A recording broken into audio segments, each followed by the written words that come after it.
No indication has come. Yeah, recording is started. Yeah, so dear students, last time we studied what are various types of patterns. Many types of patterns we saw: cope and drag pattern, segmented pattern, then split pattern, one piece pattern, sweep pattern, hmm, card, hmm, that board type pattern, many skeleton type pattern, many patterns we studied. Now we will study pattern allowances in this session. Why pattern allowances are necessary? It is because what happens is, suppose you make certain pattern and this casting drawing is given to you, and accordingly you are required to make the pattern. Now, if you make the pattern to the exact size of that casting, what will happen is your casting will not be produced as per the same dimension as of that of pattern because of various actions. Sometimes it shrinks, then that in taper allowances there is certain problem while lifting, then sometimes there is a distortion. Sometimes after there is, if no allowance is kept for machining, after machining the dimension will reduce. Hmm?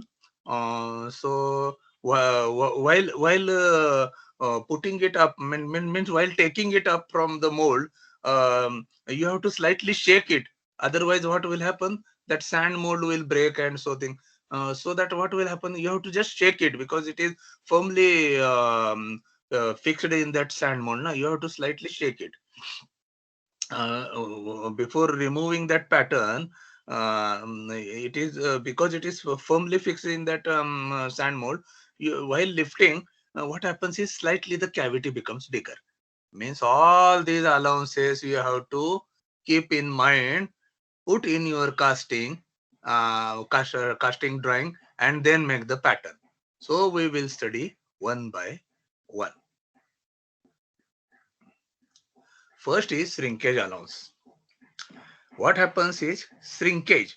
After solidification of the metal from cooling, the dimension of casting decreases due to shrinkage. It is, just a minute, due to shrinkage. So pattern size is bigger than that of the finished cast products. This is known as shrinkage allowance. Uh, it means why shrinking takes place. What is the property of casting? Sudden heating and cooling. Just like welding, sudden heating and cooling. You are heating it, means you are pouring. Your pouring temperature is 2000 degrees centigrade.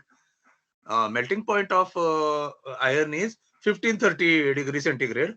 But while bringing it from furnace up to mold by ladle, eh, the temperature is slightly decreasing.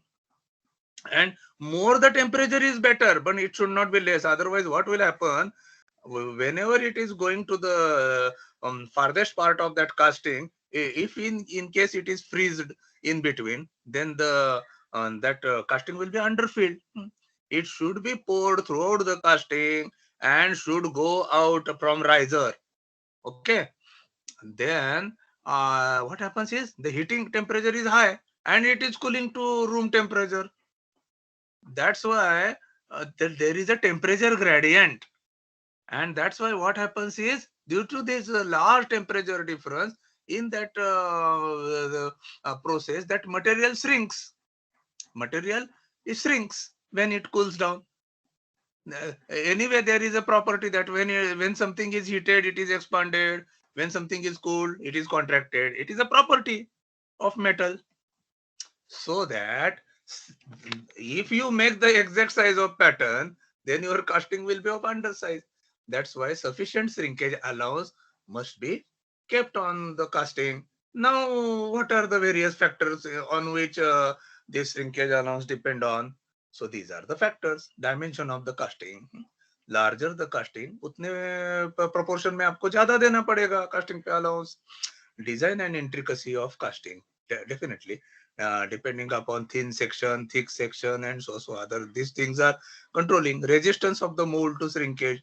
Yes, that is also we have to be considered. Molding material used, property of molding material, कौन सा ज्यादा shrink होने वाला है, कौन सा कम होने वाला है, like that.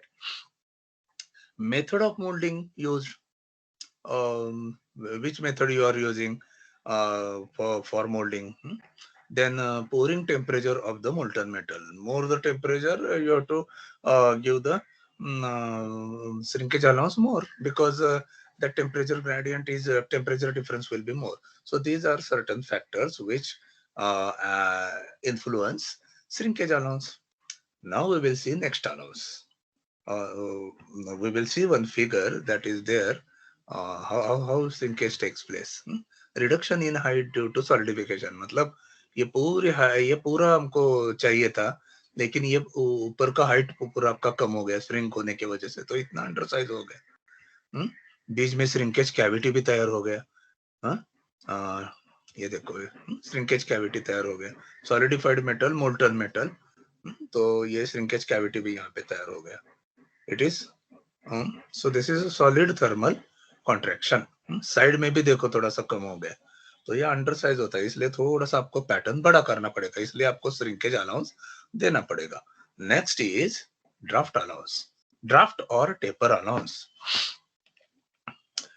By the way, all these slides are given to you, already given to you by mail. You just whenever I teach certain things in the class, immediately you just go after that and check whether the notes you have received it or not, and then you make a concern folder for that chapter and you keep it in that. I have checked that. One nice note I have found out later on. Last time for diploma students, we had prepared about casting defects, remedies, casting defects, causes and remedies. So that has to be still given to you. It is on the desktop. I had prepared, and that has to be given to you. मेरे को बाद में remember ये करो, तुम लोग थोड़ा remind करो. So draft or taper allowance. So pattern draft is the taper placed on the pattern surface that are parallel to the direction in which the pattern is withdrawn. मतलब pattern अभी vertically आपको remove करना है, तो vertical जो line है ना, उसको हमको वो draft देना पड़ेगा. कैसा देना पड़ेगा draft आपको? तो ऊपर के साइड में, यानी आउटर साइड जो है, उसमें वो बड़ा डायमीटर होना चाहिए या बड़ा डायमेंशन होना चाहिए, और नीचे छोटा होना चाहिए. मतलब इट इज टेपरिंग आउट. उल्टा मत करो, वो और अंदर फंस जाएगा. what you have to do is outer side which has to be bigger, and inner side should be slightly smaller, so that is a taper allowance. Of course आप बोलेंगे टेपर आया तो कैसा चलेगा सर, सपोज सिलिंड्रिकल पोर्शन है या vertical portion है, तो उसको टेपर, अरे आपको मशीनिंग करके उसको निकालना पड़ेगा बाद में, तो अलाउंस देना जरूरी है ना. अदरवाइज क्या होगा, टेपर अलाउंस आपने नहीं दिया तो वो निकलना आपको मुश्किल हो जाएगा. मतलब कौन सा पैटर्न जब सैंड में फंसता है, वो निकलना आपको मुश्किल हो जाएगा, और हो सकता है आपने थोड़ी जोर जबरदस्ती की तो क्या हो जाएगा, आपका मोल्ड डैमेज हो जाएगा, उसका शेप ही बदल जाएगा. कोई पीस डैमेज हो जाएगा तो वो पोर्शन का कास्टिंग आपका तैयार हो जाएगा, मतलब आपका इंटेंडेड शेप आपको नहीं आएगा.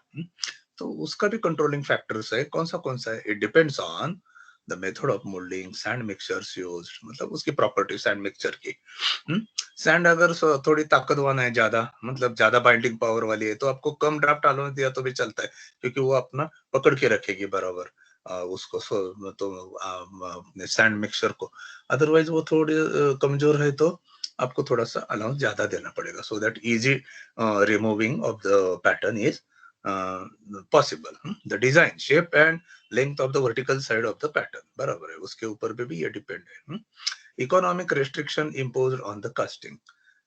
इसका इतना ये नहीं है, इकोनॉमिक रेस्ट्रिक्शन का कुछ ये नहीं है कि पेपर देने के बाद उसको मशीनिंग किया या क्या, उससे कुछ ज्यादा फर्क पड़ने वाला नहीं है, इसीलिए ये फैक्टर मुझे इतना कन्विंसिंग नहीं लग रहा है. Anyway, these are some of the these are one controlling factors, they are given in the list literature. Intricacy of the pattern means the complication of the pattern, whether it is simple or complicated, उसके ऊपर भी ये सब depend है. So that is about draft allowance. So उसके लिए भी एक फिगर आपको ड्रॉ करना पड़ेगा. ये देखो, अगर आपका ये टाइप का शेप है, तो इसको अब आपने टेपर दिया नहीं और जोर जबरदस्ती ऊपर लिफ्ट करने की कोशिश की, तो इधर ऐसा कोने में ऐसा आपका ये पीस ऐसे गिर जाएगा, मतलब damage caused while removing the pattern. तो आपका इंटेंडेड शेप ही चला जाएगा जो ऐसा चाहिए था आपको. वो इधर ये जो कॉर्नर है ना, ये कॉर्नर जो शार्प एज है ना, वो टूटने का चांस है. तो मतलब ये सैंड का ये जो पोर्शन है ना, ये टूटने का चांस है. आप जोर जबरदस्ती उसको लिफ्ट करोगे तो इसलिए थोड़ा सा टेपर देना जरूरी है. अभी ये फिगर में थोड़ा वो एग्जैगरेशन लगता है, इतना नहीं रहता है. 1 in 100, 1 in 120, इतना ही टेपर रहेगा. 1 in 100 एंड 1 in 120, इसका मतलब क्या है मालूम है बच्चों? tan theta is equal to 1/100 और tan theta is equal to 1/110. तो बहुत छोटा एंगल है, मतलब कुछ भी नहीं, ऐसा आपको नेकेड ऐसे समझेगा भी नहीं, but it is necessary. So it is given here. अभी इन्होंने taper on external surface, taper on internal surface, इन्होंने एक रेंज दे दी है 10 to 25 mm पर मीटर. मीटर बोले तो कितना? 1 मीटर यानी 1000 mm. तो 10 to 25 mm पर 1000 मतलब 1 to 100 और 2.5 to 100, करेक्ट.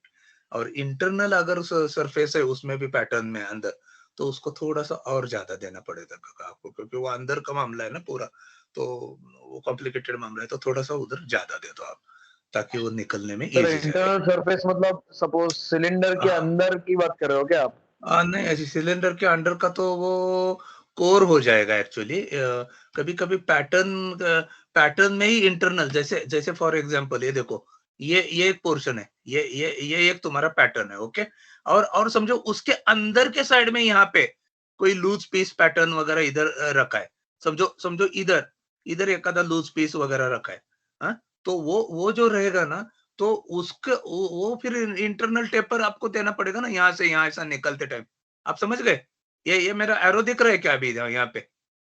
ये एरो हाँ दिख रहा है, कर्सर दिख रहा है क्या? कर्सर, ये देखो यहाँ पे हाँ. ऐसा टेपर है. समझो, मतलब ये जो पोर्शन है ना, ये टी हम्म. टाइप पोर्शन है, और उसके अंदर ऐसा थोड़ा सा एक आधा पीस है आपका. तो उसके लिए भी एक आधा लूज पीस टाइप ऐसा एक पैटर्न यहाँ पे हमने पहले ही फिट कर दिया है, और बाद में ये हम लोग डालते हैं. तो मतलब वो अगर डेंटिंग है अपने प्रोडक्ट के अंदर ही डेंटिंग वैसा कुछ हाँ, अंदर जाता है. प्रोडक्ट के अंदर ही ऐसा कोई शेप है, तो वो इंटरनल हो गया खड्डा, ना, तो हाँ. वो हाँ. तो उसके लिए आपको थोड़ा ज्यादा ये देना जरूरी है, इसलिए उसका वैल्यू है 4 to 6.5 mm पर मीटर. ओ सॉरी सॉरी, हाँ, 4 to 6.5 पर 100. हाँ, मतलब ये मैं 100 mm की बात कर रहा हूँ, यहाँ उन्होंने मीटर में दे दिए. तो हम लोग और 100 mm की अगर बात करते हैं, तो ये इतना हो जाएगा 4 to 6.5 mm. और ये हो जाएगा हम्म. 1 to 2.5 mm पर 100. ओके, 100 mm की, ये मीटर बोले तो 1000 mm बराबर. तो ये उसका एक्सटेंड है. हाँ, तो और आपको वो बताता हूँ कि वो लूज पीस पैटर्न अगर छोड़ दिया आपने, और थ्रू आउट अगर आपको कैविटी चाहिए, तो उसके लिए कोर रहता है. कोर कोर मतलब कोर सैंड से कोर अलग बनाते हैं वो. तो वो कोर सैंड, मोल्डिंग सैंड, उसकी प्रॉपर्टी, उसके नोट्स मैंने आपको दे दिए, देखो उसके इंग्रेडिएंट्स वगैरह वो सब आपको वो भेज दिया है वर्ड फाइल में. तो वो आप वो पढ़ो लिटरेचर, क्योंकि मैंने खुद हाथ से बनाया वो टाइप करके नोट्स, तो बड़ी मेहनत से किए और आपको भेज दिए वो सब. आप जो थोड़ा सा देखो, क्योंकि हर एक वर्ड टू वर्ड यहाँ पे आपको एक्सप्लेन करना मुश्किल नहीं, कंसेप्चुअल है वही, उतना ही मैं एक्सप्लेन करूंगा. डिस्क्रिप्शन मैंने डिक्टेट करने के बजाय मैंने आपको नोट्स रूप में दे दिए. So it is expected that you continuously read that. Okay, so ये हो गया आपका टेपर अलाउंस. उसके बाद है हमारा, हाँ, टेपर अलाउंस का ये भी एक ये है, देखो एक फिगर देखो. अगर हमने जोर जबरदस्ती किया तो क्या होता है, मोल्ड को कैसे क्रैक्स वगैरह जाते हैं, यहाँ पे दिखाए हैं. हम्म? और उसके बजाय अगर हमने इजीली टेपर दे दिया, तो हम लोग यहाँ से निकल सकते हैं. ये उन्होंने दिखाया है यहाँ पे. सो whichever figure you feel suitable, you use in the exam. In exam you draw more figures, so that is convincing.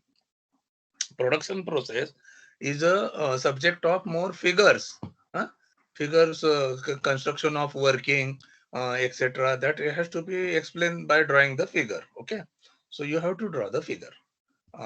Distortion allowance is the next one. Distortion allowance. Here, this allowance is taken into consideration when casting products of irregular shapes are produced. When these are cooled, they are distorted due to mental shrinkage. तो shrinkage के साथ साथ सिर्फ वो material shrink नहीं होता, तो distort भी होता है. तो कैसा डिस्टॉर्ट होता है, समझो ऐसा कास्टिंग है कि वो एक साइड में एकदम फर्म है और दूसरे साइड में उसके दो पीसे, दो दो पार्ट्स है, वो ओपन है. जैसे यू टाइप का शेप अगर रहेगा फॉर एग्जांपल, तो ये देखो, ये यू टाइप का अगर शेप हमको प्रोड्यूस करना है, so in that case what happens is, when you pour this, what happens, ये तो पोर्शन तो फॉर्म रहेगा. Here this portion will not be distorted, क्योंकि ये एक दूसरे से बांधे हुए है.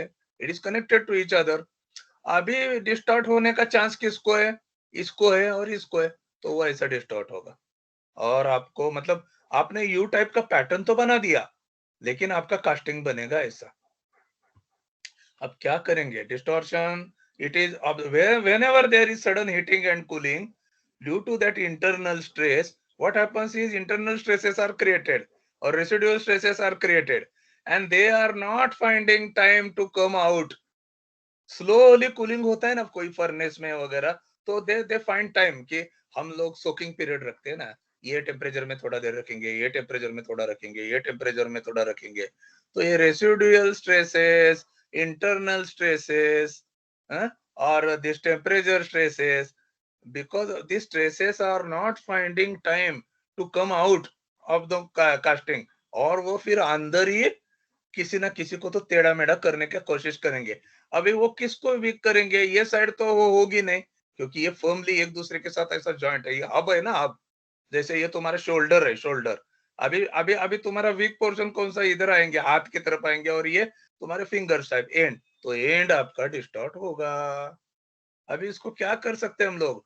That's why it is said that distortion can not be completely removed, but it can be minimized. It is said that in welding, etc. So what you do is, here you do is pre-bending. Here you do is pre-bending. मतलब आपका ये जो pattern है वही थोड़ा सा ऐसा बनाएंगे हम लोग अंदर की तरफ. मतलब क्या करेंगे, ये पोर्शन है, यहाँ से थोड़ा सा एंगल देके इसको ये साइड में ऐसा अंदर की तरफ इसको बेंड करेंगे. उसका एंगल आपको मेंशन करना पड़ेगा. अभी उसको उसको भी it depend upon what type of material is there. जो मटेरियल, या कैम्बर कहते हैं इसको, कैम्बर यानी बेंड, या हाँ.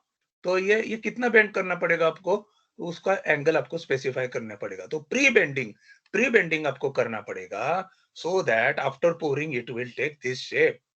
Now, this totally depend upon size of casting, material to be poured. So, इसके लिए कुछ चार्ट्स इंडस्ट्री में रहेंगे. ये टाइप का कास्ट स्टील का आपको करना है, कास्ट आयरन का तो इतना इतना दे दो, एल्यूमिनियम का करना है तो आप इतना दे दो.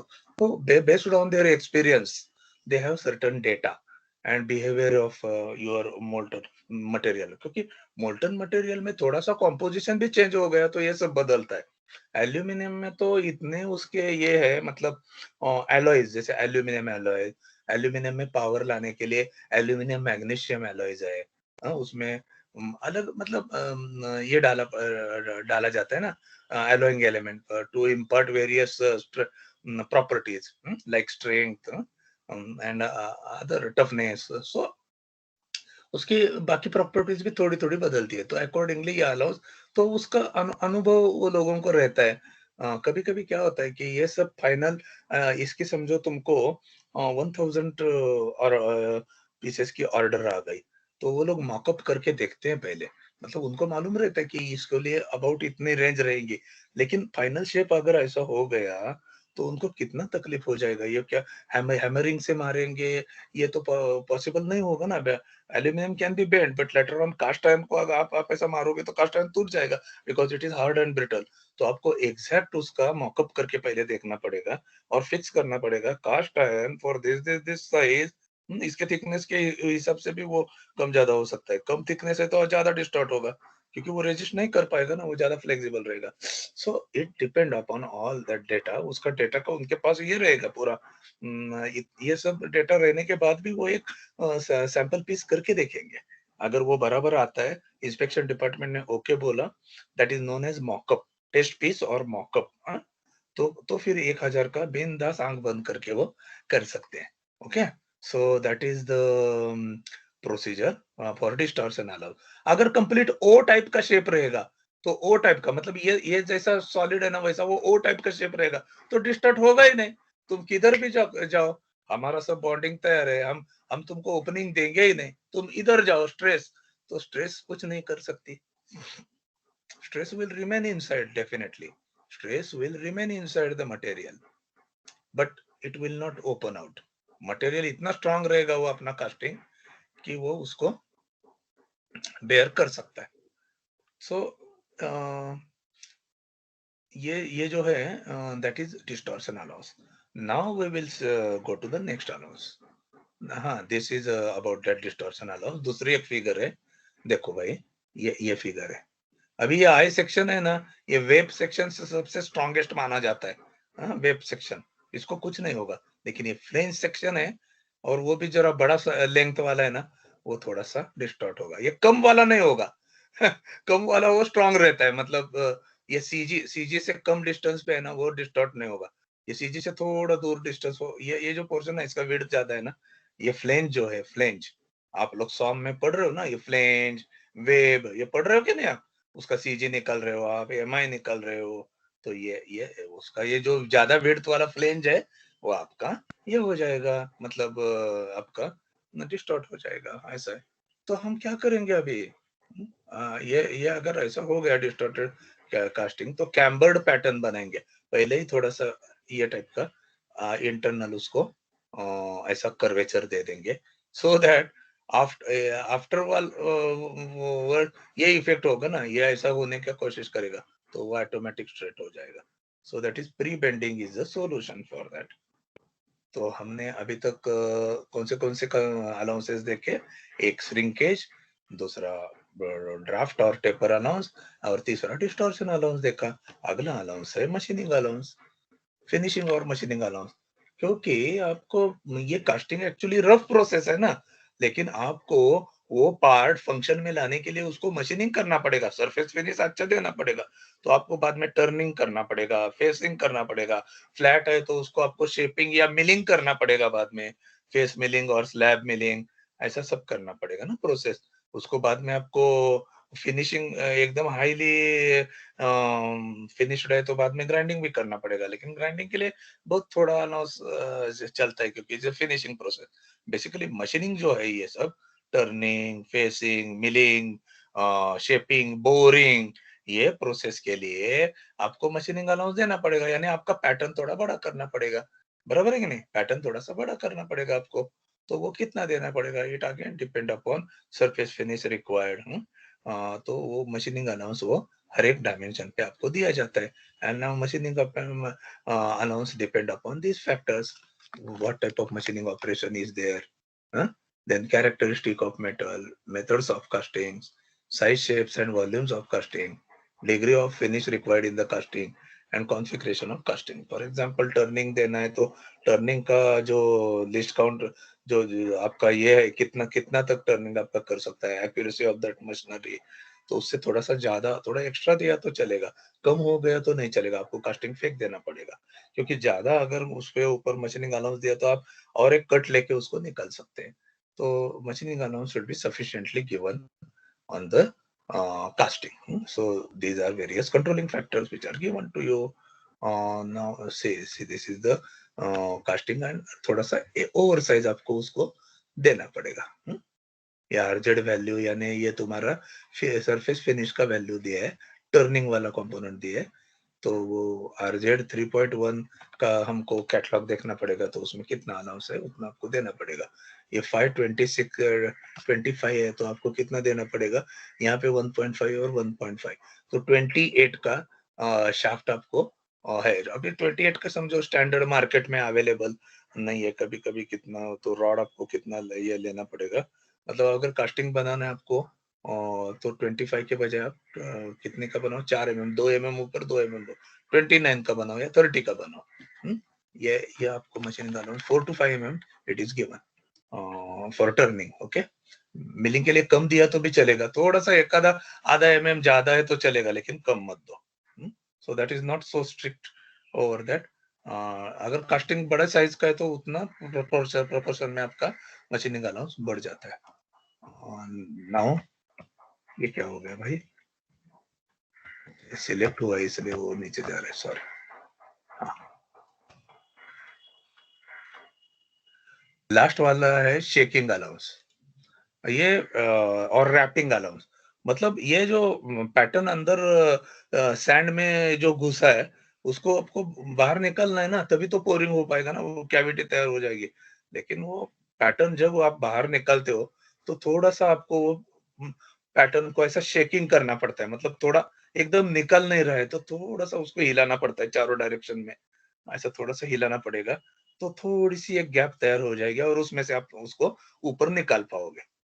बराबर है ना? डायरेक्टली आप उसको हाथ लगा के ऐसा ऊपर खींचा तो हो सकता है कि आपका वो सैंड मोल्ड टूट जाए, इसलिए थोड़ा सा शेकिंग करना पड़ता है।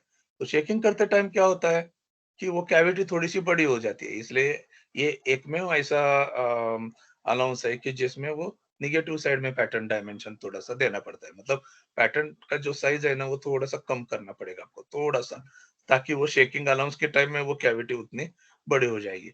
अभी ये सब अलाउंसेस। अच्छा, I will come to your session now here. Sorry, just a minute. मैंने वो दूसरा वाला क्रोम खोल दिया। ये एक है मेरा। हाँ, सो बच्चों, just tell me, have you understood this all types of patterns? Have you understood? Yes, sir. Everybody, I want answer from everybody. Do you understand? Did you Yes, sir. Yes, sir. ये, हाँ, Yes, ये sir. अभी ये होने के बाद बच्चों मैं अभी आपको ये पढ़ाता हूँ, अपना एक एग्जाम्पल हम लोग ले लेंगे।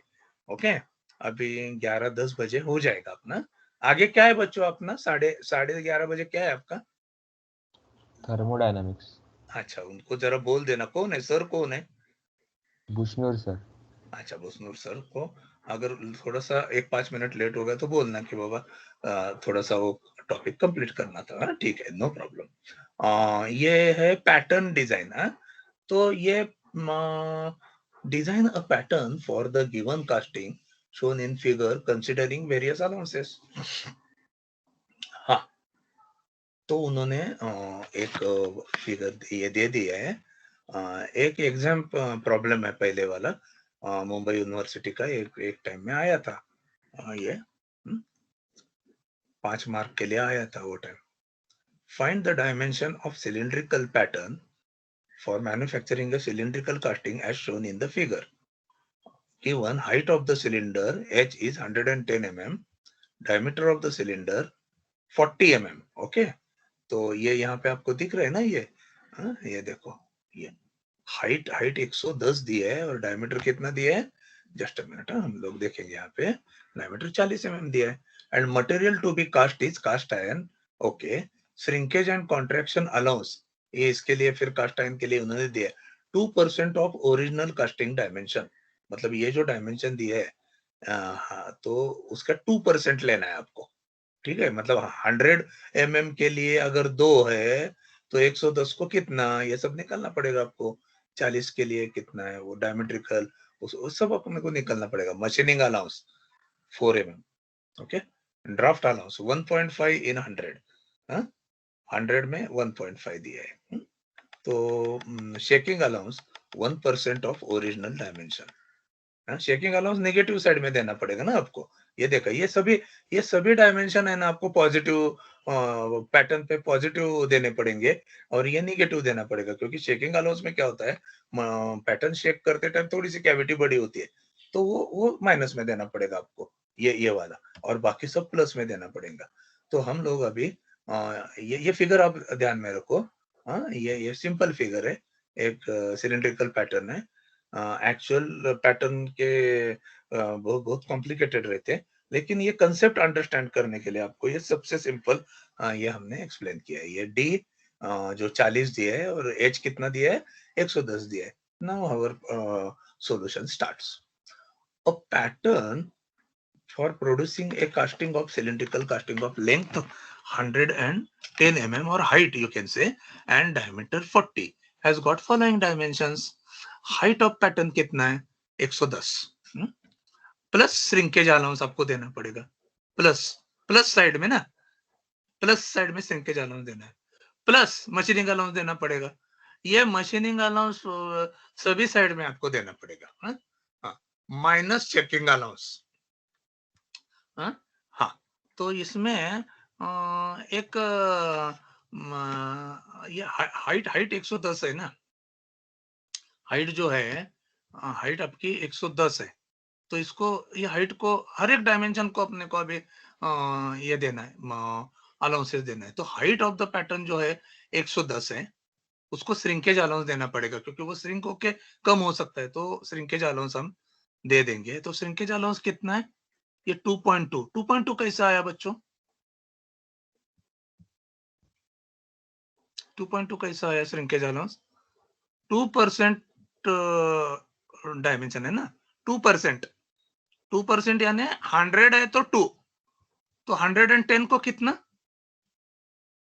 110 डिवाइडेड बाय 100 इंटू 2, तो कितना आया, 2.2 आया. हाँ, तो ये 2.2, अरे सॉरी, जस्ट अ मिनट, अगला वाला. हाँ, 2.2 आ गया. तो वो ऐड करना पड़ेगा ना shrinkage allowance, so that after shrinking it is coming minus. तो पहले ही थोड़ा ऐड कर दिया तो बाद में वो बराबर हो जाएगा. अभी ये मशीनिंग अलाउंस 4 mm, दोनों साइड में 2-2 mm, मतलब आप इसको बाद में फेसिंग करोगे, ये साइड में आप फेसिंग करोगे, यहाँ से एक कट लोगे और दूसरे साइड में भी आप फेसिंग करोगे तो आपका रफ पोर्शन निकल जाएगा. तो टोटल 4 mm रखा है. अगर आपने 5 mm रखा तो भी मेरे को कोई वांदा नहीं, लेकिन वो प्रॉब्लम में दिया है तो वो हम लोग ले रहे हैं. ओके, प्रॉब्लम में उतना दिया है तो हम लोग ले रहे हैं, थोड़ा ज्यादा भी ले सकते हैं. मतलब अगर आपको डिजाइन करने को बोला तो आप 4 mm से 5 mm तक भी ले सकते हैं, ऐसा कुछ नहीं. That's why your answer will slightly vary from, it depends upon the assumptions you have taken. ऐसा है ना. तो पहले यूनिवर्सिटी में या कोई क्वेश्चन पेपर में हम लोग वो देते हैं assume suitable data if necessary. मतलब ये अगर हम लोग नहीं देते हैं तो आप उसको एज्यूम भी करके कर सकते हैं. और assumption उधर क्लियर लिखना, assuming shrinkage allowance, sorry machining allowance is equal to so mm, ये नीचे हमारा ये आएगा. और जैसा मैंने कहा थोड़ा ज्यादा रहेगा चलेगा, कम होना नहीं चाहिए. अभी माइनस शेकिंग अलाउंस, ये शेकिंग अलाउंस कितना दिया है उन्होंने, किधर गया ये, shaking allowance 1% of original dimension, मतलब 100 को 1 तो 110 को 1.1, तो वो उतना 1.1 माइनस किया, उसमें से शेकिंग डायमेंशन माइनस किया, तो आपका डायमेंशन आ गया 115.1 mm लेंथ के हिसाब से. उतना आ गया आपका. आप बोलेंगे डिस्टॉर्शन अलाउंस और ये रह गया ना सर ड्राफ्ट अलाउंस, तो ड्राफ्ट अलाउंस का वो लेंथ को संबंध नहीं है, वो डायमीटर को संबंध है. कैसा मैं बताता हूँ, क्योंकि उसमें क्या होने वाला है, ड्राफ्ट अलाउंस करते टाइम आपको ये बड़ा होने वाला है, ये आपका थोड़ा सा बड़ा होने वाला है इधर का ये, और ये आपका कम होने वाला है. मतलब ये उतना ही रहेगा, थोड़ा सा अलाउंस रहेगा मशीनिंग का वगैरह, लेकिन नीचे पोर्शन को फर्क नहीं पड़ेगा. ड्राफ्ट अलाउंस में ऐसा टेपर होते होते होते क्या हो जाएगा, ये थोड़ा सा बड़ा हो जाएगा, ये थोड़ा सा बड़ा हो जाएगा. आप बोलेंगे वो बड़ा हो जाएगा तो डायगोनली ये लेंथ भी हमारा तो बढ़ता है, तो आपने वो क्यों नहीं ऐड किया. तो that is negligible actually, very negligible at the most. आप ये काम कर सकते हो फिर वो केस में, ये 115.2 भी बोल सकते हैं या फिर 115.3 भी बोल सकते हैं कि considering that draft allowance effect, थोड़ा सा वो साइड से जाएगा, लेकिन उतना फर्क उसमें नहीं पड़ता है, 0.1 0.2 ही पड़ेगा. तो 115.1 भी ठीक रहेगा आपका, क्योंकि मशीनिंग अलाउंस हमारा सफिशिएंटली हमने दे दिया है. तो ये रहा आपका हाइट ऑफ द पैटर्न. बच्चों समझ में आया पहला portion, just tell me. Yes sir. हाँ, तो अभी हम लोग टॉप डायमीटर की तरफ आएंगे. हाँ, तो बेसिक डायमीटर तो कितना है इसका 40 है, नीचे के डायमीटर को हम बाद में देखेंगे। इंपॉर्टेंट इज टॉप डायमीटर, क्योंकि उसको थोड़ा बड़ा करना है ना हमको ये करते टाइम अपना ड्राफ्ट करने के लिए। तो top diameter is equal to 40 mm plus shrinkage allowance.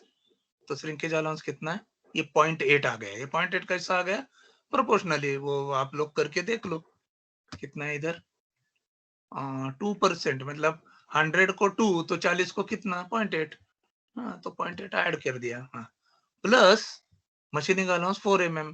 Yes definitely machining allowance, क्योंकि वो टर्निंग करने के बाद दोनों साइड में कम हो गया ना। जैसा ये लेंथ के लिए फेसिंग में था, वैसा अभी डायमीटर के लिए टर्निंग में वो अलाउंस दे दिया आपको, तो मशीनिंग अलाउंस हो गया 0.4। हाँ, वो जो प्रोपोर्शनली वो लेना है आपको, जो दिया है वो। अब shaking allowance plus draft allowance यहाँ पे दिया है। शेकिंग अलाउंस कितना है, -0.4। शेकिंग अलाउंस वो थोड़ा सा आपको देना है, 0.4 हो गया। और ये है ना ड्राफ्ट अलाउंस आपको देना है, यानी ये नीचे वाला जो डायमीटर है वहां से जब बाहर आता है ये, तो वो कितना आना चाहिए। तो बाहर आता है तो उसका डायमीटर बढ़ेगा ना ऐसा, तो वो कितना बढ़ेगा, तो हम देखते हैं। तो पहले कितना दिया है उन्होंने, ड्राफ्ट अलाउंस 1.5 इन 100 mm में 1.5 है, तो 110 में कितना, जस्ट अ मिनट। हाँ, तो वो 110 डिस्टेंस है ना ये पूरा, ये 110 है ना, तो उसमें उसमें वो बाहर कितना आएगा, मतलब हाइट में आपको देखो कैसा समझाता हूं मैं यहाँ पे। 100 लेंथ में 1.5 बाहर आ रहा है, बराबर है, टेपर। तो 1.5 बाहर आ रहा है। तो 110 में कितना आएगा, 1.65 टेपर, मतलब थोड़ा सा 1.65 इन 110 आएगा ना। लेकिन जब डायमीटरल इफेक्ट आप अगर आप देख लोगे तो उसका डबल करना पड़ेगा, तो इसलिए इसको मल्टीप्लाई किया है 2 से।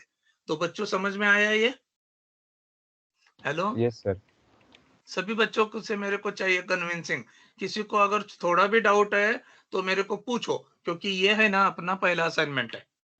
सर तो ड्राफ्ट पैटर्न, अलाउंस वापस। हाँ ड्राफ्ट अलाउंस समझ आया। देखो ये जो वर्टिकल डिस्टेंस है ना, तो इसको टेपर अलाउंस हम कैसा देते हैं, टेपर अलाउंस कैसा देते हैं, ऊपर की साइज थोड़ी सी बड़ी करते हैं और छोटी नीचे की वैसी रहेगी, तभी तो हम उठा पाएंगे ना वो पैटर्न को सैंड के बाहर। बराबर है कि नहीं बेटा? हाँ, ये Yes, हेलो, sir. हाँ, मतलब ये डायमीटर हमको थोड़ा बड़ा करना है, तो ये बड़ा करना है, लेकिन वो कितना, वो ऑटोमेटिकली उसका डायमेंशन निकल जाएगा। वो कैसे निकल जाएगा कि ये इतने हाइट में तुम्हारा टेपर कितना दिया है, टेपर दिया है ड्राफ्ट अलाउंस 1.5 इन 100, मतलब 100 mm जब लेंथ रहेगी, हाइट रहेगी, तो 1.5 ये तुम्हारा एंगल है। तो 110 जो दिया है हमारी हाइट, तो उसको कितना रहेगा, प्रोपोर्शनल 110 डिवाइडेड बाय 100 इंटू 1.5, तो वो कितना हो गया बेटा, टेल मी? 1.65. हाँ, 1.65 हो गया। और इंटू 2 क्यों करना है, वो एंगल तो फिगर पे ऐसा मेंशन किया है ना टेपर, लेकिन जब डायमेट्रिकल इफेक्ट रहेगा, आप समझ रहे हैं ना, diametrical effect, it is a glass, it is simply a glass, बराबर, मतलब it is a glass type effect, ऊपर बड़ा डायमीटर और नीचे छोटा, तो वो 1.65 का डबल इफेक्ट होता है कि नहीं बेटा डायमेट्रिकल के लिए? हेलो, सर नहीं समझ रहा सर.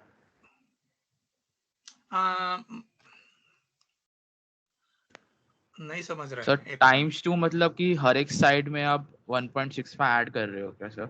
अरे डायमेट्रिकल है ना रे मेरे हाँ बेटे, ये तो सर ये वही सर ये कि ये सिलिंड्रिकल है ना, तो हाँ सर। ये अगर मैं एक काम करता हूँ, मैं अभी एक गिलास लेके आता हूँ मैं मेरे किचन से, तो तुमको समझाता हूँ।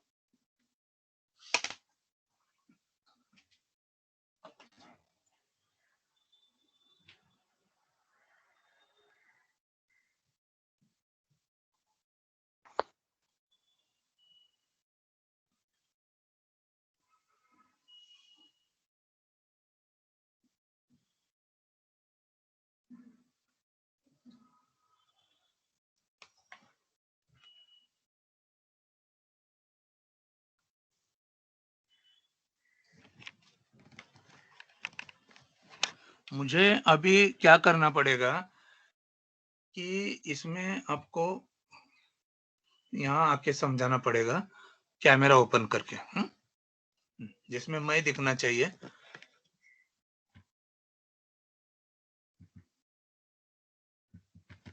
ये हो नहीं रहा है, just a minute, stop sharing करता हूँ, फिर से मुझे आना पड़ेगा शेयरिंग करने के लिए। अभी मैं मेरा कैमरा खोल रहा हूँ।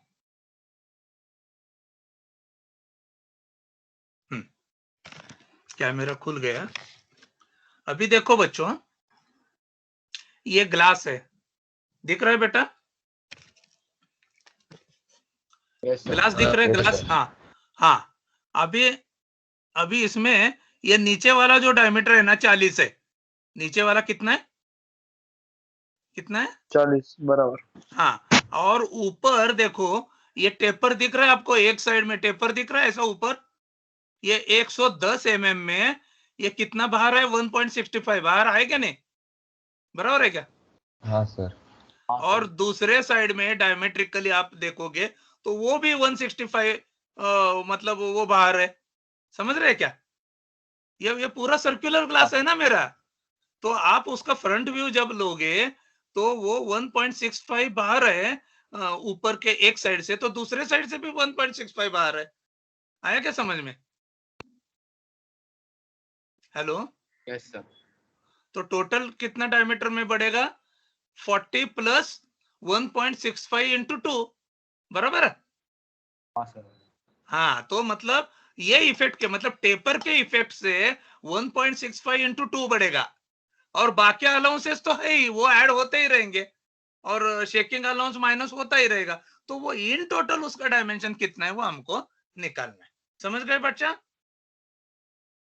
सो if you have understood, then I will go to screen share again.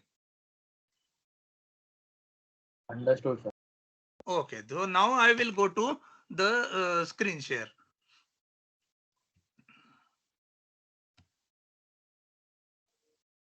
क्या हो रहा है?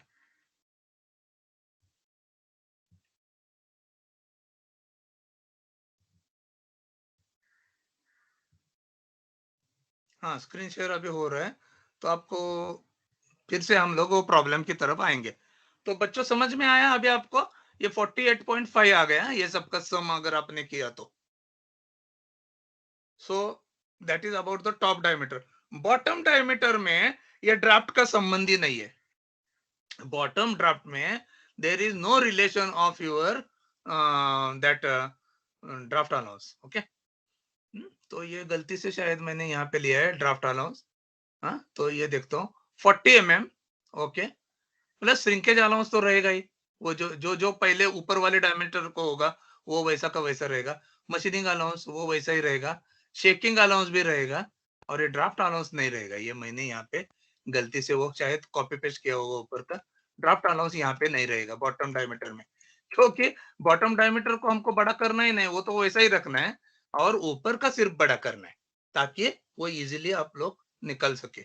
तो ये डायमेंशन आपका आ गया 40 पॉइंट। ये मैं इसको सेव करता हूँ, जस्ट अ मिनट, सेव करता हूँ इसको।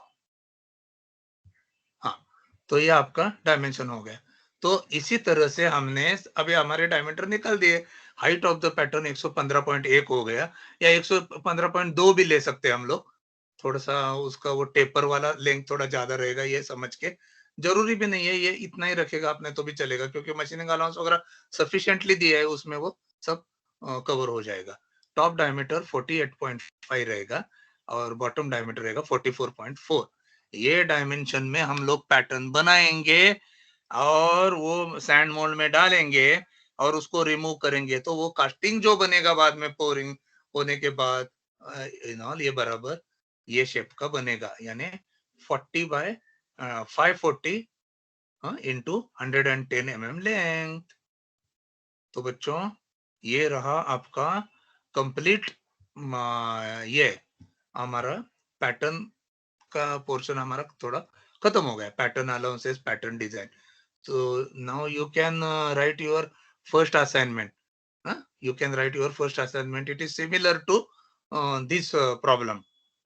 लेकिन प्रॉब्लम थोड़ा अलग है, तो वो आप सॉल्व कर सकते हो। Okay, So in your practical session, now you can attempt that. And you do that assignment and submit to your respective teacher. 2 batches में तो मैं ही हूँ, 2 batches में कोई और teacher है अपना, तो उसको आप submit करो. Okay. So now I will take your attendance. Download attendance sheet. Just a minute. And I will also stop the recording. This will be helpful to you later on. Okay. So I'm stopping the recording.